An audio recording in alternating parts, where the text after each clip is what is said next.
All right, ladies and gentlemen, good morning. I really do thank you for tuning in to the morning show of yours truly, Dex the Algo Capitalist. And I'm also hoping that you had a very good weekend. I'm hoping that you were able to get some relaxation that you definitely needed. We all need. The 3-day weekend was just awesome. And I'm just thankful for it. But now, it's time to get back to work. Time to get back to these markets and tracking the economy, things like that. And that's what we do here on these reports. There's a question that one of our Pulse Wave members had asked, and I thought that I would just briefly mention it this morning. And one of those things was,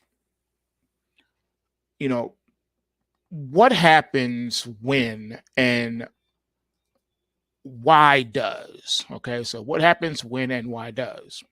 And what was said was, or asked rather, was what happens if by the time the reports come out, the market has already moved beyond the intraday price inflection points, whether it be up or down, buy or sell, long or short. And then why does that happen when it does happen? Okay, so first things first. On occasions, there are occasions when that will happen. And it normally happens during periods of increased volatility or increased order flow in a particular direction in any given market, especially when a market has been consolidated sideways, dormant for an extended period of time. When the market finally does wake up, it will start to jump around. Price action can even skip. So we have markets that gap, and then we have breakaway gaps. And what will happen is, let's say, I just throw out an example.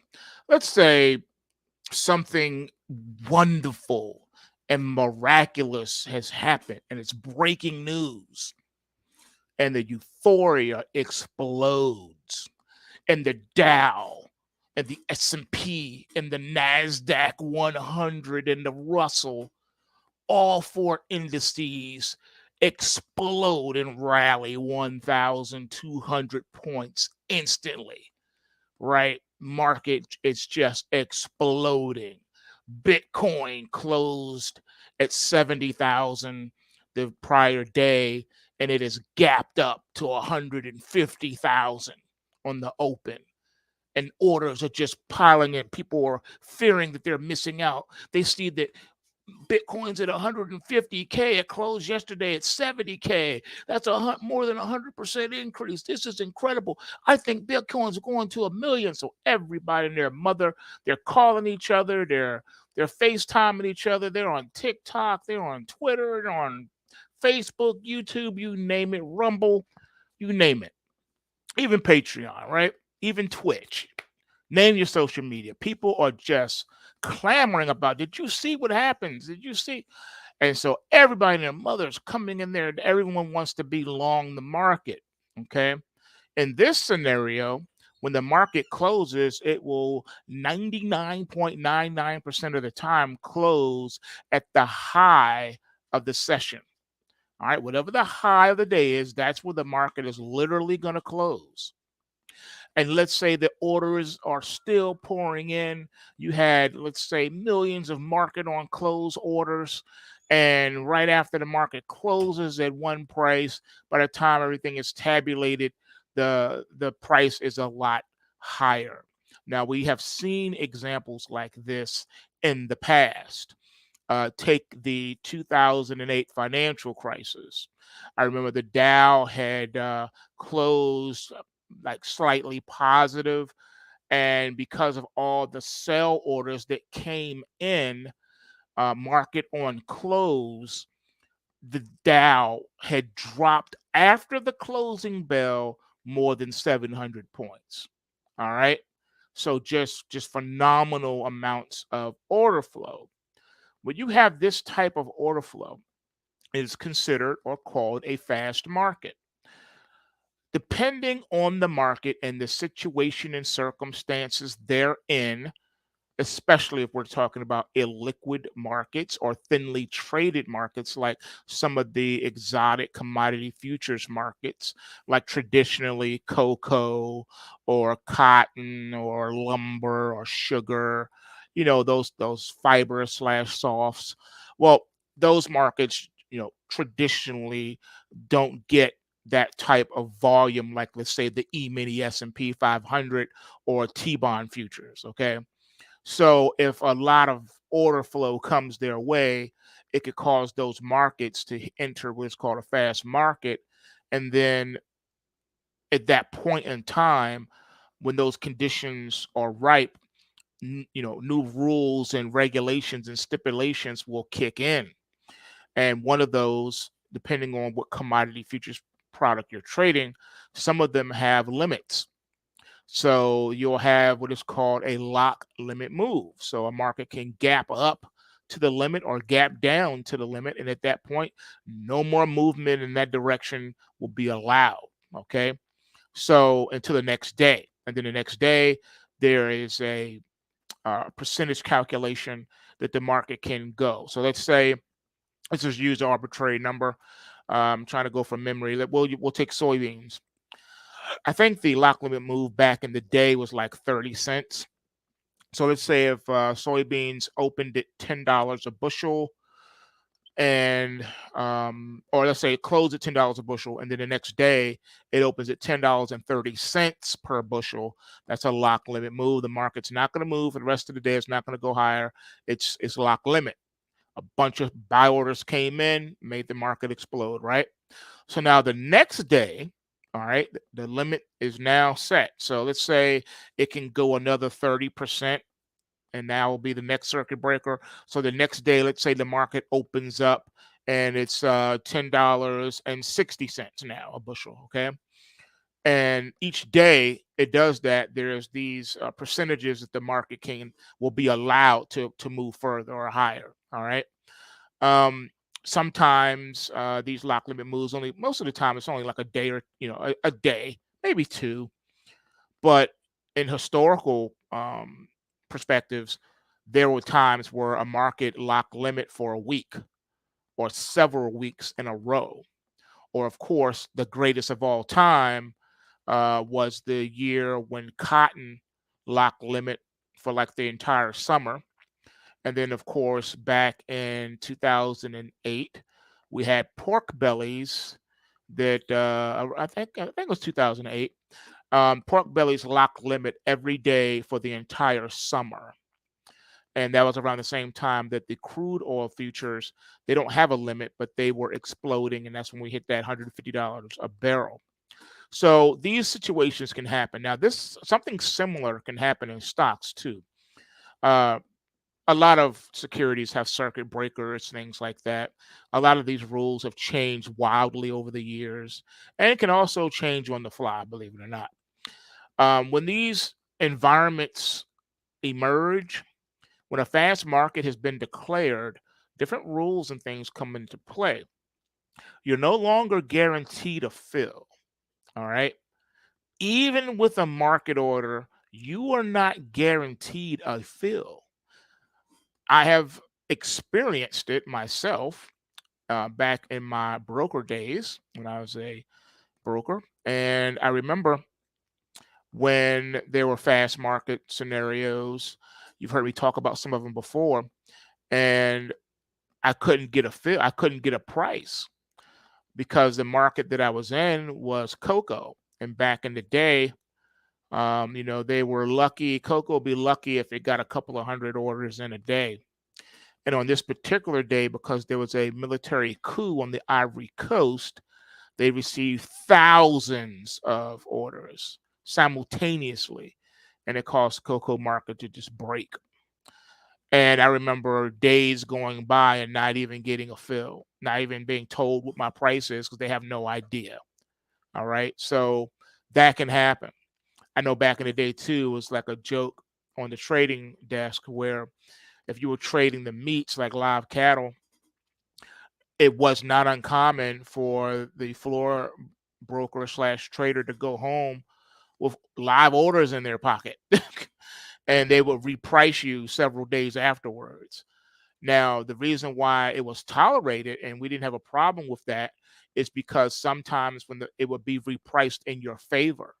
So let's say you got long live cattle at, let's say, 70 cents and it went lock limit up, to, let's say, 80 cents or let's say 90 cents, whatever the number is, arbitrary number.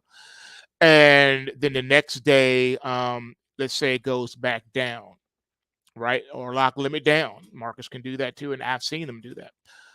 You would hope that you would have got filled at, let's say, whatever your stop price was.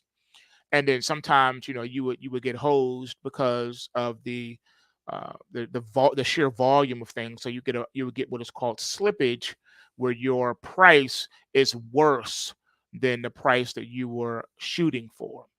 And that would happen sometimes. And you take it on the chin, but like, all right, it is what it is. And the reason why you did, because sometimes they would reprice it in your favor. So you could get a provisional entry price that sucks, and then 2 days from there they'll do a correction and give you a better price. And that was just a thing back in the day. And that it was kind of funny. It was like, loot boxes in gaming. You never knew what you were going to get sometimes when you traded the meat market. So that's just a little historical perspective on that. So in situations where markets are starting to heat up in any kind of way, shape, or form, you can see markets gap, all right, up or down.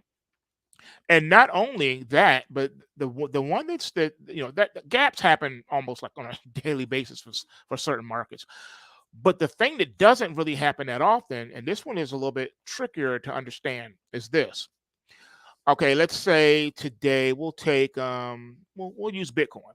Right now, as I'm speaking to you, the Bitcoin futures are down $1,680, right? Trading at 67,795. Okay. So let's say that's where it closed. Let's say right now, this is the closing bell. This futures product is closing right now. All right. And let's say it actually settles right there. It's not going anywhere, right? What can happen? Because remember what I've always told you guys and try to teach you on this channel is that the close is the most important time of the trading session, because the close is how can I say, is an EKG of the pulse of the market. Okay. It will let you know if the market is really having a heart attack or is the patient on speed. Okay. And you got a heart rate at 200 beats per minute. All right. So that's why the close is so important. The open is not as important as the close. Okay. How you finish a race is more important than how you start a race. Okay. You can start a race in the front, right?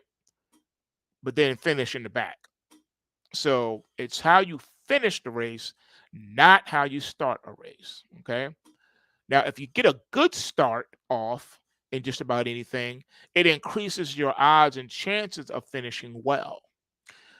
But in markets, that's not necessarily a given. So you have a situation where the market closes at one price, and let's say that when it reopens, it opens at the same actual price that it closed.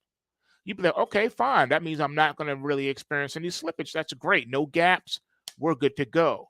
On the contrary, what happens a lot, and I've seen this a lot, I've seen it in commodity futures, I've seen it in Forex. Um, it doesn't happen in crypto, but I have seen it in stocks too, by the way. But not the only market it will not happen in is crypto, because crypto technically never closes, even though open and close times of the day are given to it. And I've explained that at length in the past. We're not going to go all to that again, rehash that. But just suffice it to say that even though the crypto markets do not officially close, there is a quote unquote cutoff closing type of a time, similar to how they tabulate Forex, but different.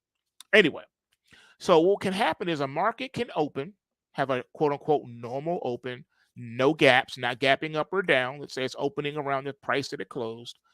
But what can happen, and what I've seen happen numerous times, is the market can give you a, I don't even know how to, I don't know what word to ascribe to it, but it can open gap. How about that? An open gap. Okay, so here you go. Technically, opening prices and closing prices are like a range, if you will. Okay, there's a range, there's an opening range, there's a closing range, if you will. But what can happen is once a market opens, it can open kind of quiet and all of a sudden it just takes off. So you can open at one price and say, okay, this is good to go. It's quiet. Let me go ahead and put my order in. And then the market can just explode. Or it can open, but then also explode on the open without a gap. So this is how this would look on a chart. Okay, so the open price is the same as yesterday's closing price. But as soon as the market opens, it opens at yesterday's close, but let's say the high and or the low price at the close at the open of this market is a very wide range. Now I've seen that happen, and that can happen too. That's more rare. It generally happens during what is called continuations. A continuation is if we had a really strong rally in the market that day and the market's not finished rallying yet, and it doesn't necessarily have to close at the high of the day. It doesn't have to. All right. It can close near the high. And what will happen is the market will open like it normally does the following day, but immediately there'll be a wide gulf or chasm between the high and the low when it opens. All right. And then from that point, the market just continues to run. That can happen too. If that happens, you could get skipped depending on your order types and the market that you're trading. I've literally seen it trading equities where I have an order in at one price. All right. My buy price is above the market. All right. When I put the order in, it's above the market. The market will do what it does and then jump over my price. Not even trade at my price, not even trade near my price, but leap over my price. Example, let's say you're trading, let's name a stock everyone loves right now. Let's go with Tesla. Okay, I'm trading Tesla. No, Nvidia. Let's use Nvidia. All right, so I want to trade Nvidia. Nvidia closed on Friday at $1,200 a share, right? And let's say I want to go in and I want to buy it because I think it's going to 1,500, right? So I'll go in and let's say I want to give myself a little bit of room. So let's say I put my order in to buy Nvidia at $12.05 a share. Now remember, it closed at 1,200. So I'm going to buy it at 1,205. All right. That's where my buy stop is. But I'm scared of Nvidia because of its incredible strength and volatility. I don't want to get, slipped too bad. So instead of just using a regular buy stop, I'm gonna play clever and use a stop limit order. And I'm not gonna allow any wiggle room. I want my price that I want at 1205 or better once the market trades at 1205, right? What can happen is the market will open at 1200, stay there for a little bit, go to 1201, go to 1202, right? And then the next trade is at 1215, 1230, 1250. Oh, now it's at 1,300. And you're like, oh, the market's rallying. Surely I got filled. And then you look and no, you didn't. And then you say, okay, something is not right here. This market is exploding. My buy was at 1205. The market is now at 1,300. What the heck happened? And then you look at time of sales, and you'll see that the market never traded at your price at 1205. The last price before rallying beyond your price was 1202 or 1203. And then the next price after that was 1210. It jumped right over your price. So you're not guaranteed to fill it all because the market moved beyond your price. It never traded at your price. So that's the limitation of using stop limit orders, because unless you allow a wide berth between your stop and your limit, chances are you could be skipped. You could also be skipped even if the market traded at your price per se, if there was a lot of orders ahead of you, all right? And you can be skipped that way too.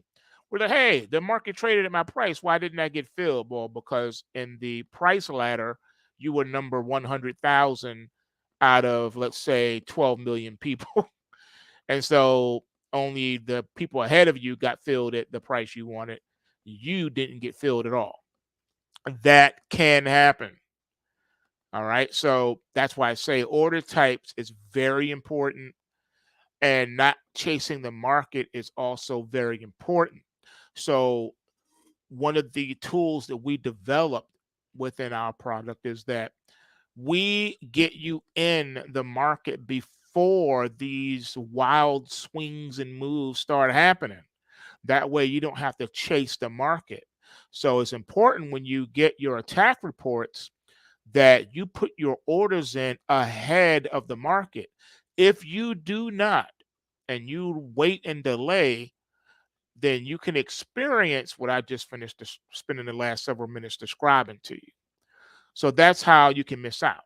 If you don't take that initial rally alert, if you don't take that initial crash alert, if you don't take that initial algo shift alert, then you run the risk of missing out. Okay. That's why it's important to trade the alerts first. Look for a market with the alerts first. All right. Because that's the market that's getting ready to move. If when you get your attack report, there is no rally alerts, no crash alerts, no algo shift alerts, well, then you trade whatever market has not triggered its intraday price inflection point yet. And then you wait. That is how you use the attack reports in a nutshell. So I know I spent a lot of time explaining and answering that question, but that was a question that one of our members asked. So I figured I would spend some time this morning explaining it in depth. Now, another thing I want to just talk briefly about here is the state of the U.S. economy and how it is starting to rapidly deteriorate. And as a result, we're starting to see extreme volatility in the metals and in the crypto space, specifically Bitcoin and Ethereum futures, along with gold and silver futures. These four markets are going to become more important than any other section of the global economy because of the wild speculations that are coming. Now, I'm going to add crude oil futures to that as well.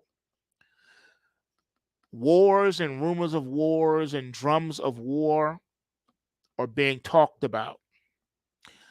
But the weapons of warfare are changing.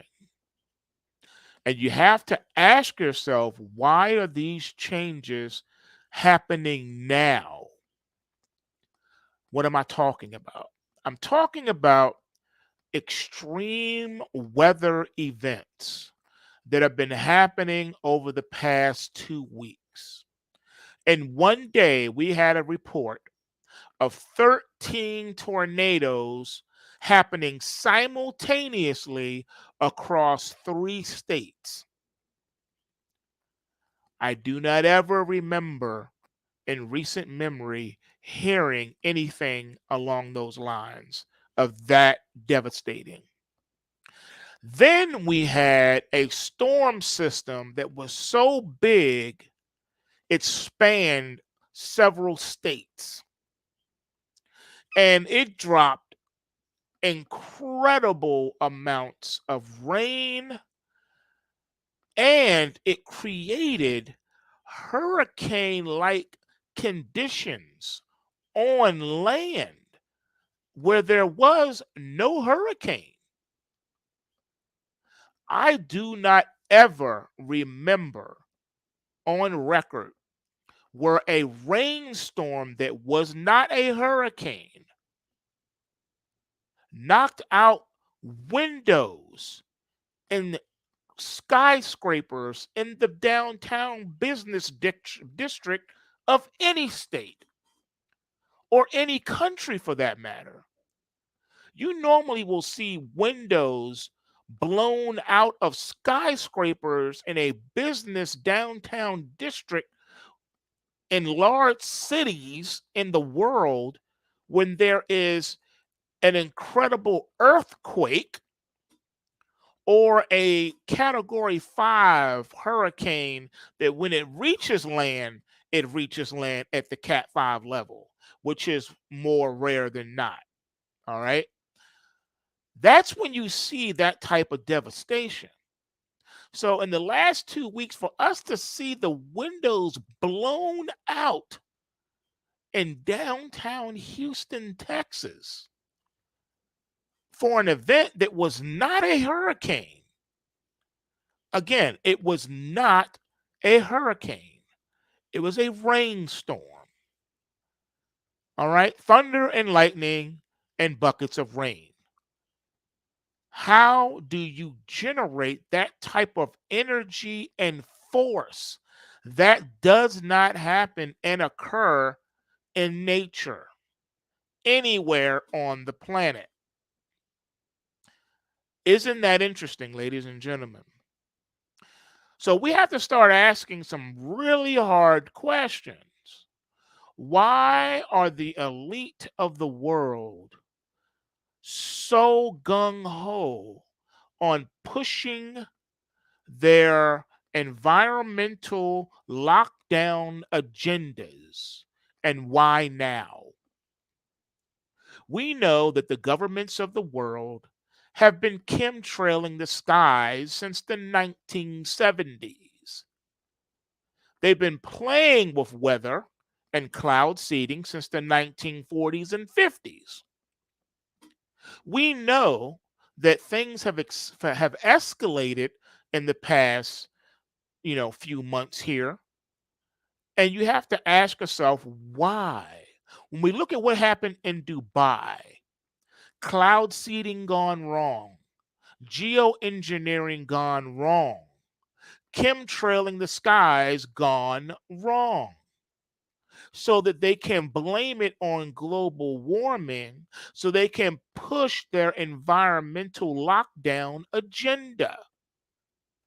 Because those that say, I don't listen to conspiracy theories, to those that are what we call the uninterested, for those that lack the curiosity to look into a matter, they are oblivious and they are now believing and thinking that because of global warming, global cooling, climate change, man-made climate change, that all these terrible storms are happening when nothing could be further from the truth. This is nothing more than the power elite, the global power elite flexing, letting us know the level of technology that they possess, and they can do whatever they want, even push their agendas forward. Because if they continue to create this type of mass casualty and chaos, you will do whatever they say. You will vote for your own enslavement. You will vote for environmental enslavement, where you can't even walk and fart down the street at the same time without being cited and receiving a citation and a ticket and a notice to appear in court for some infringement upon their global climate lockdown agenda. Is that what you want? You want to lack the ability to fart in public because you're emitting too much CO2 gas coming out of your rear? Is that the world you want to live in? Because that's what they're pushing. There is no climate change to the level that they're saying, and there is definitely no man-made climate change. It's not. It's not. They have to create the scenario and the narrative for you to believe it. It's nothing for them to create a terrible storm. That's nothing. Nothing. Remember how they made it rain basically upside down and crisscross in Vietnam during the Vietnam War when they cloud seeded and made it rain for like a month or two nonstop every day, flooding everything out?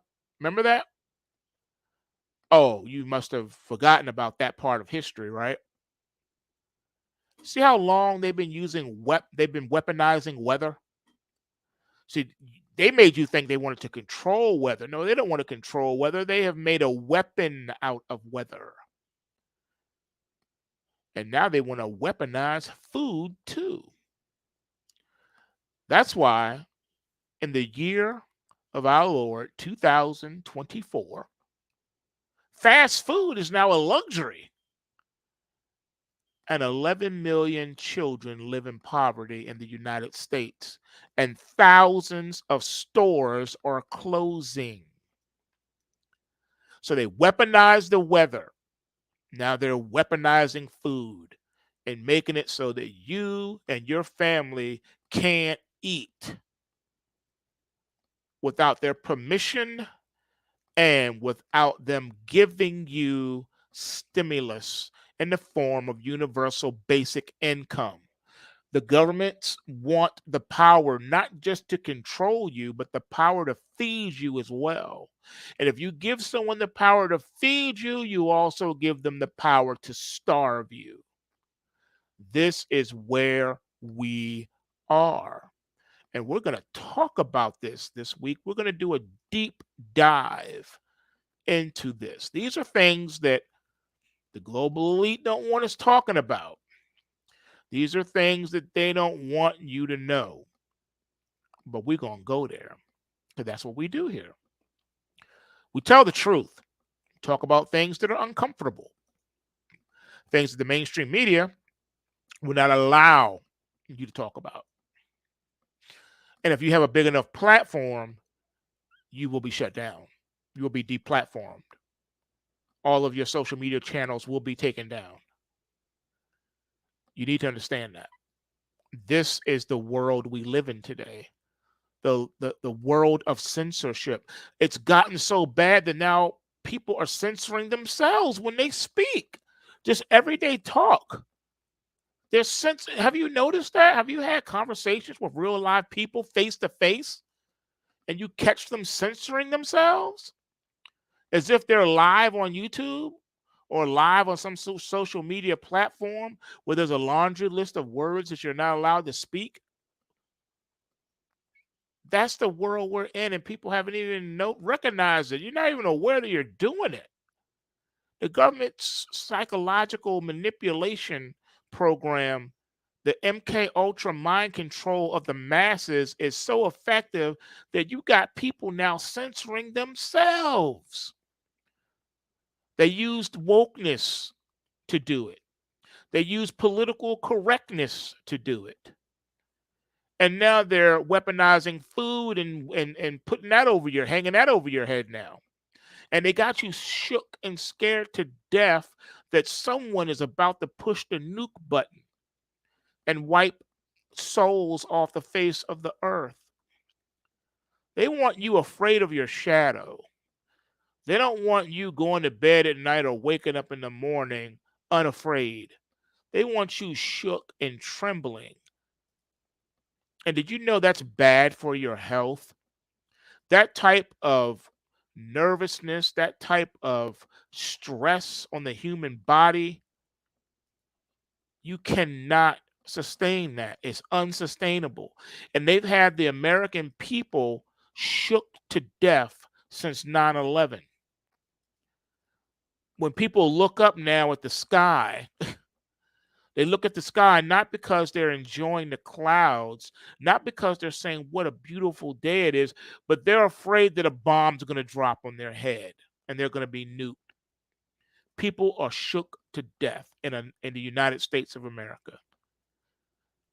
You don't see any other place on the face of the earth as shook and afraid and scared and weak and vulnerable as Americans.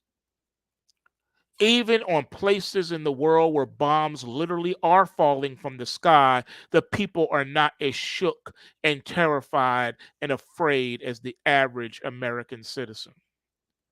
Wake up, people, because the game has just accelerated to the next level. And we're going to talk about what that looks like. That is our focus for the remaining couple of days left in this week. Today's close is going to be monumental for a couple of reasons. Number one, because it's a shortened trading week. It's a holiday trading week. That's number one. And number two is because the markets are in a state of flux and nervousness and ready to move very hard, very powerful in a particular direction. And some people are not going to like it. All right. And we're going to talk about why that is too. So you definitely don't want to miss tonight's watch list report with yours truly, because we're going to go there. We're going to talk about it. We're going to look at it. We're going to stare it in the face. And we're going to address some of these potentialities that we're looking at right now, even as I speak to you right now.